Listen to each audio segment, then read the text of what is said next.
All right, so let's go ahead and apply what we learned in the last section. We're going to look at some application or word problems that involve proportions. So the main difference between this and the last section is we are going to have to set up a proportion. So in order to do this, we want to identify quantities that are related. Some examples of this, if they are in the same sentence, if they have the same units, and we'll see some other examples. So we want to line up these related quantities vertically and horizontally. Vertically means that they're going to be in the same fraction. Horizontally means that they're both going to be numerators or both going to be denominators. From there, we want to solve the proportion using cross multiplication.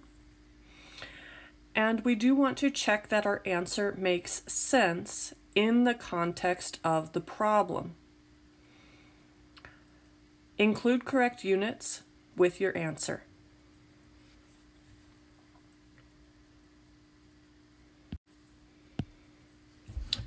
Okay, so for example A, we have Mike's car can travel 163 miles on 6.4 gallons of gas. We want to know how far can it travel on a full tank of gas of 14 gallons. We're going to round to the nearest mile. All right, so let's see here. Let's try to figure out our related quantities. So the first thing that we have that is related is in our sentence. We have 163 miles on 6.4 gallons. Now, technically, we should use units in our proportion, but as I'm going to be solving, I'm going to go ahead and leave them off. So I'm going to write 163 over 6.4. This is one relationship. I'm going to line it up vertically. So I'm going to put a little note off to the side. For this proportion, or for this rate, I have my miles on top and I have my gallons on the bottom. So my other sentence that I have here is I have how far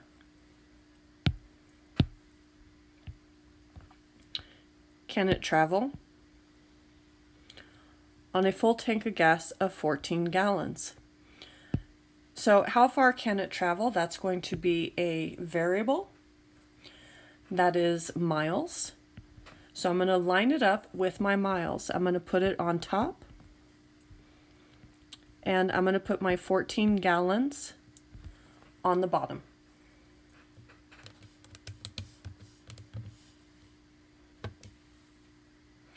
So from here we can go ahead and cross multiply. I get 6.4 times x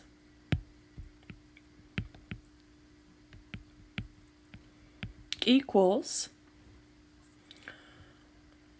163 times 14.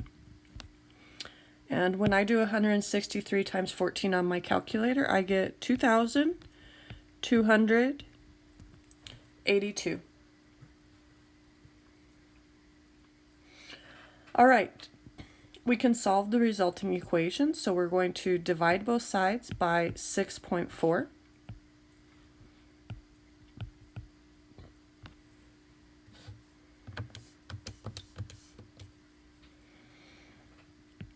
And the answer that I come up with is 356.5625.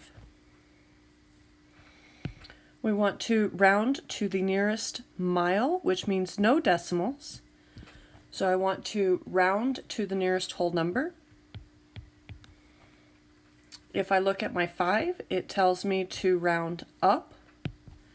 And so we get 357. I want to include correct units. We want to know how far can it travel. And so this is going to be 357 miles. Finally, we want to make sure that our answer makes sense in the context of the problem or the real world. Does it make sense that you can travel 357 miles on a full tank of gas?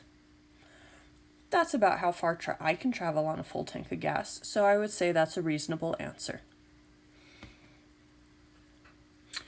All right, so that's example A. Okay, for example B, we have a newspaper report says that 7 out of 10 people surveyed watch the news.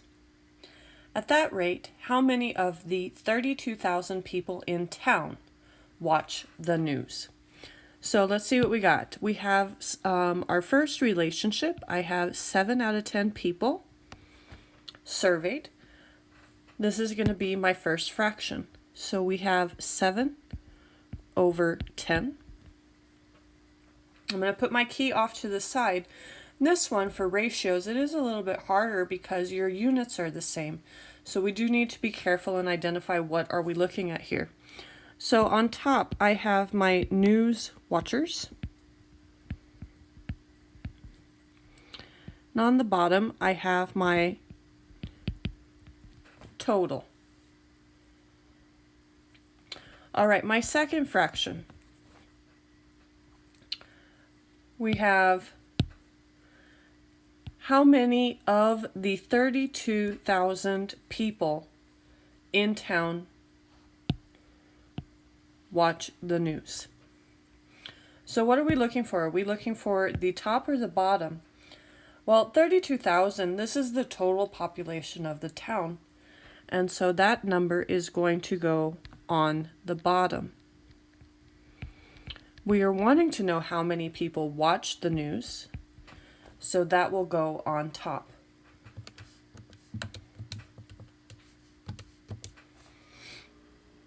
All right, so if we go ahead and cross multiply, I get 10 times x equals 7 times 32,000. Using a calculator, I get that this is equal to 224,000. From here, we can divide by 10.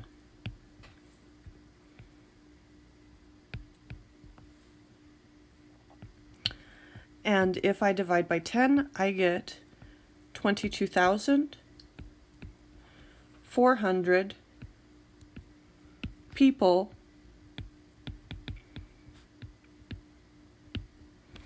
watch the news.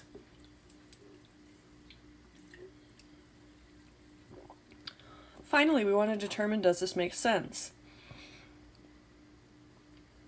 22,400 is smaller than 32,000, so that does make sense.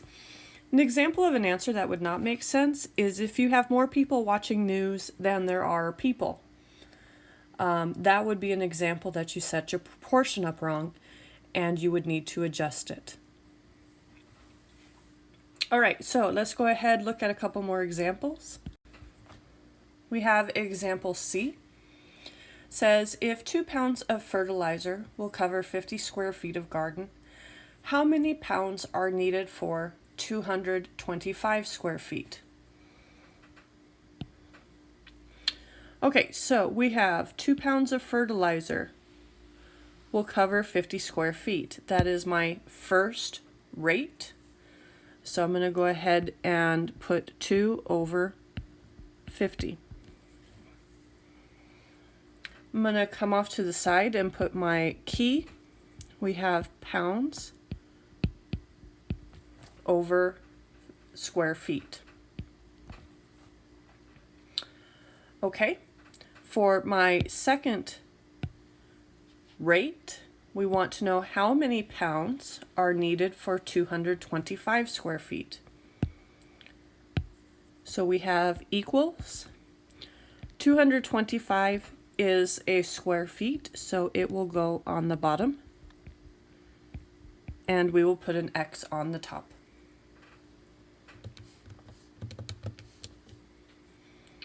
Okay, so we cross multiply. We get 50 times X is 50x.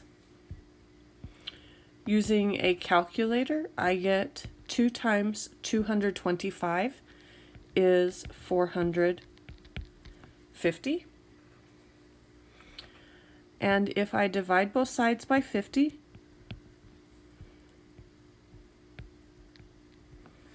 we get x equals 9. 9 what? This should be, we're looking for how many pounds. So this is going to be 9 pounds of fertilizer. All right, that takes care of the first part of this module, which is just basic proportions. The next part of this module, we will be looking at percent. So go ahead, take a break, and then we will come back and look at those.